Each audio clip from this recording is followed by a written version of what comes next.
Welcome back to the channel of truth, trust, and transparency. Today, I want to talk about one thing that I think is hurting a lot of first-time investors, that's hurting a lot of you guys out there, and was actually brought up in a conversation that I had with one of you people in the comments of my YouTube channel. Shout out to Ezra1236. Now, obviously, with you guys and your creative usernames, I don't know your name. I only know you by username. So that's as far as we got in terms of that person's name. However, we had a little bit of a discussion in the comments on a video I did a few weeks back about the investment purchase they made. And at the time, they said that they purchased a one-bedroom unit in Homebush in 2020 for $420,000. At the time, what Ezra had said in the comments, that I think a lot of us make that mistake when we're very early on. Whether you know it or not, I'm going to tell you it in this episode so that you can avoid making this mistake. And then I'm going to show you the opportunity cost, i.e. the ramifications of doing such a thing. And I think it's this Sydney bias that a lot of people getting out there and investing think that, you know, oh, I can't buy in that suburb. That it's the classic example, and I have had this exchange multiple times in Instagram DMs, is people trying to buy in close proximity to where they live. Now, I get it. You want to be able to drive past it, but realistically, why? Oh, to check on it. Okay, but if the house was on fire, are you going to go there and put it out? Or are you going to call the fire brigade? Or if there's an issue at the house as a domestic, are you going to go there and sort it out? Or are you going to call the police?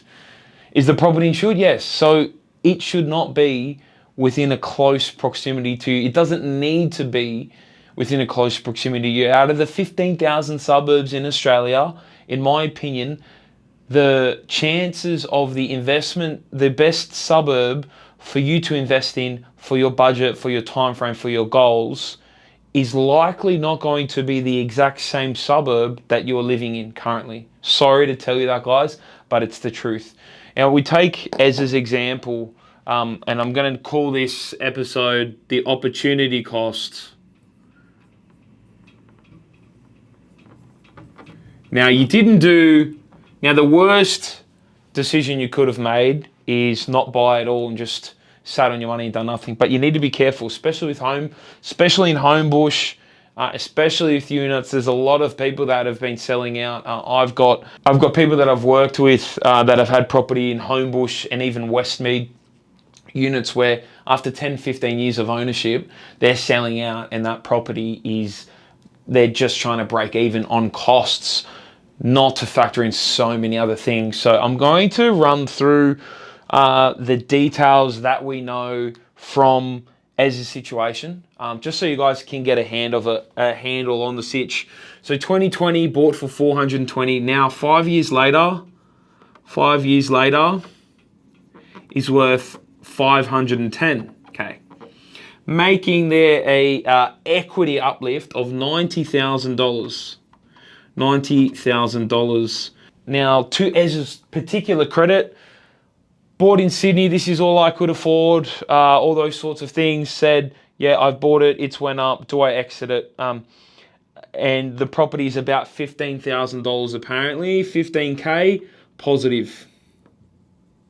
Now, I would argue that 15 grand positive, are you also taking into account strata fees and levies? I've used, as you guys know, I've worked for developers, and some of those brand new apartments that we've built back in the day were the strata and body corp costs are $2.5 grand a quarter. So if that's the case here, or if it's an older style building, the worst thing with apartments is the newer the building, the more the strata costs. Then the older it gets, the strata costs are also very expensive. So you kind of can't win in terms of strata and body corp costs. But I would say 15K, what you need to understand too is if you're taking those strata and body corps off, then that could come down to 10K. If you're telling me at tax time it's 15K positive, that's okay. But this is what I see the real issue is. Now, Ezra has also told me that they have been able to, sorry, I can't profile. I'm not sure what your gender is, so forgive me if I've said anything regarding that. But Ezra said that they have been able to pay down most of the $420,000 debt. So I'm going to make the assumption, current loan, I'm going to say you've got $100,000 on that loan. Current loan is $100,000. You've got a value of 510, value of 510, which equals equity. Equity equals $410,000. As we like to know on this channel, usable equity, how do we get that? We times this by 0.8 and then we minus that from it. Tells me that you have about $308,000 of usable equity. Very good if you can obviously service that equity. All right, now my two biggest issues with this sort of situation. One is staying in your backyard and purchasing this sort of asset, right? Is not looking Australia-wide on this channel. I've said it before, said it again, you need to be borderless. You need to be buying in the best suburb for $420,000 Australia-wide, not in the best suburb that you're living close or near, that you can drive past it. And number two is if you have bought a dud asset, what a lot of people do will sit and wait and hold that asset for so long, waiting for it to kick up and have that growth run and then, 10, 15 years down the track when it does, they go, oh yeah, it's finally come good. But what you don't realize is you've missed 10 to 15 years that you could have been compounding and growing in other sort of areas, right? I'll give you the perfect example. Now, over the last 5 years, you guys know and I know that there has been a phenomenal amount of properties and suburbs that have done incredibly well, right? 420K. So if Ezra or you guys at home are looking around this and you go, oh, I'm trying to buy in my backyard, I can't in Sydney, I'm going to buy a unit, just consider buying somewhere else. 420K, if you would have bought a house, now there are so many markets that have done in this time frame 180% in capital growth. And you're going to say, I don't believe you. Okay, at Davron Park in South Australia, have a look at anything around Elizabeth in South Australia. It's around that price point and has done around about that growth or more. Look at Logan Central in Queensland. Look at a lot in Western Australia. I've just picked 3 states that in the same price point in 2020, right, if Ezra had went and bought any of those, 420K by the way, if Ezra has went and bought a house in any of those other states instead of the old own backyard, went and bought something like this, you know what these are worth today? You want to know what they're worth? They're worth in around and above $750,000. $750,000. Now I'm going to say, if Ezra attacked this mortgage as much as they attacked this mortgage, we would be looking at value 750. We'd be looking at a loan of 100. We'd be looking at equity, $650,000 of equity, or usable equity of 500K. Now you might be looking at these numbers and saying, Dave, they're not too dissimilar. The only reason why this number on this side has looked good is because Ezra has paid down the original mortgage down to 100,000. If, for example, you had a $360,000 loan, you put $80,000 down as a deposit, you had 360, your value is 510. At that stage, you would only have 150K of equity. Whereas with the same circumstance, 360, the house is now worth 750. You now have 390K of equity, right? So you have so much more equity. Look at the value. Now you might go, oh, I haven't done too bad.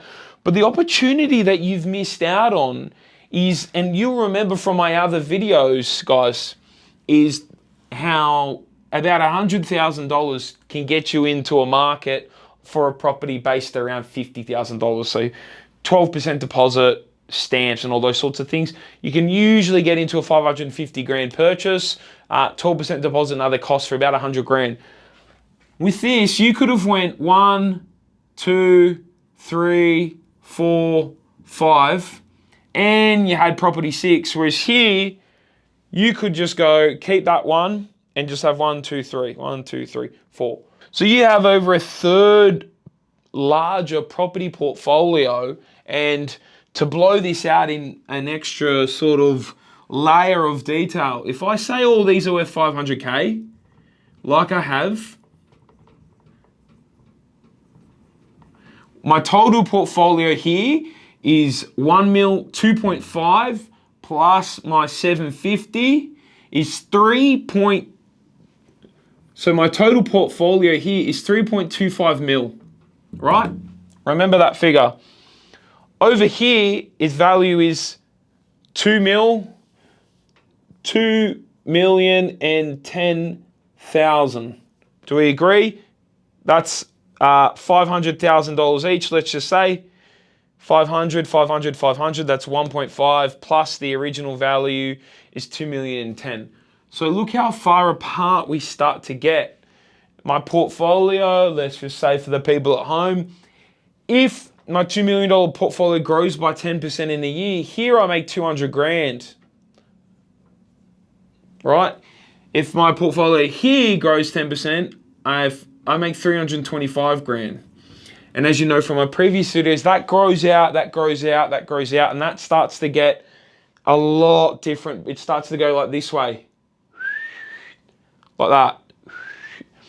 So, I mean, if you learn anything from this particular video, I wanted to do that breakdown to show you the opportunity cost. If as well, another thing you need to realize that, like, let's talk this in investing perspective. If you were to just do the 10% deposit like I put over here and you had the apartment and it only grew to 510, you'd have 150 grand of equity, but you'd only actually have 48 grand of usable equity. So you'd be tapped out. Whereas over on this side, if you had done this way with the house, you'd have $240,000 of usable equity. So here, you could get into 2 properties, boom, straight away. Here, you'd need to contribute more funds. So if, as I hadn't paid down the mortgage and thrown money into that, there'd be such a difference here between these two, which as investors, we usually don't like to pay down the mortgage up front and first. So huge difference here. There's a huge difference as well in terms of scalability now, in terms of portfolio value. Remember, you always want to buy as many properties as you need in as much of a consolidated period as possible so that you can start that compound clock. Here, I've got my 6 properties that I need. If I'm here and I need 6 properties, I've bought the 4, but then I've got to wait time to grow in equity to be able to go and buy those next 2, right? So you delay yourself a lot. If you take anything from here and you're looking to go out and buy and start your portfolio, your sequence is going to be this.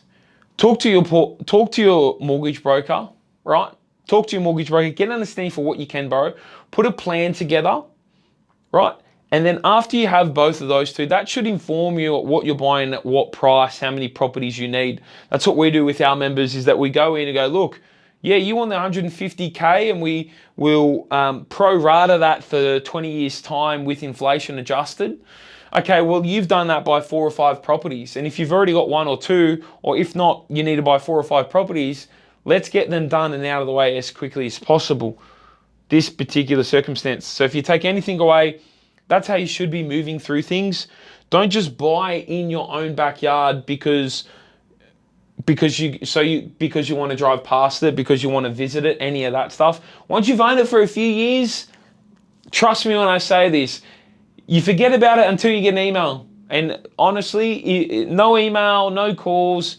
It's good news. You leave the tenant in there to enjoy their life and you get on with yours. So don't just buy in your backyard or convert to going, oh, I need to buy an investment property that's a unit now because I can't afford houses in Sydney. Look to the other states. The other states, you should be trying to buy the best suburb for $420,000. Now, there might be compromises for that particular suburb. So for example, a $420,000 suburb isn't going to have everything perfect, because if it does, it wouldn't be $420,000. But it's about buying in the best suburb for $420,000, which we can do when we know how to interpret and read data. Then we make our informed decision on there. Then we can, if once we get that first purchase or those first couple of first purchases right, then it helps you to go boom very quickly.